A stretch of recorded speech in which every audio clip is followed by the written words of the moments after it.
कसरी हजुर के छ त यहाँ म चटपटे छ हजुर चटपटे पानी छ भन्नु न हो छुर्पी छ रेडबुलहरू के सेवा गर्नु हजुर भन्नु है चटपटे चटपटे बनाऊ एउटा चटपटे अँ ल हजुर सैलुङमा चाहिँ सैलुङमा आउनेलाई चाहिँ त्यो माथि केही पनि कसैले नबोक्नु भन्नु होटलतिरबाट यहाँ चाहिँ छुर्पी छ पानी खाजा सबैको व्यवस्था छ हजुर है सबैलाई त्यही भन्नु होला हेर्नु न यस्तो राम्रो राम्रो छुर्पी छ अरू के चाहियो सरहरूलाई पानी छ हेर्नुहोस् न ल है एकदमै राम्रो छ केही ल्याउनु पर्दैन हामी चाहिँ यहाँ बिहानै म 5 बजी आइपुग्छु बेलुका 7 बजीसम्म कुकिजहरू पनि हुन्छ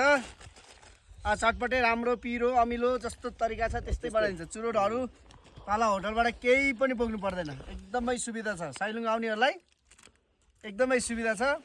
म जहिले यहीँ रहिरहन्छु दिनभरि सेवा नै धर्म हो सेवा नै धर्म भनेर हजुर के हो भने अब विदेशतिर गएर नि के हो भने हजुर दुःख पाउँछ 4-5 लाख रुपियाँ तिरेर कति पैसा के हो कमाइ त्यही हो आफ्नो देशमा स्वरोजगार गर्ने 2 दिन आउँछ काठमाडौँतिर बस्ने मान्छेहरू झिलिक्क झल्केर आउँछ दसैँमा झिलिक्क आउँछ हामी यहाँ भयो रेगुलर उस्तै काम उस्तै खाना कमाइ पनि उस्तै कसैले दिनु पनि हुन्न लिनु पनि हुन्न सजिलो कोठा भाडा तिर्ने टेन्सन पनि हुन्न हजुर आनन्द आनन्द आफ्नै गाउँ मस्त छ हजुर ल जय नेपाल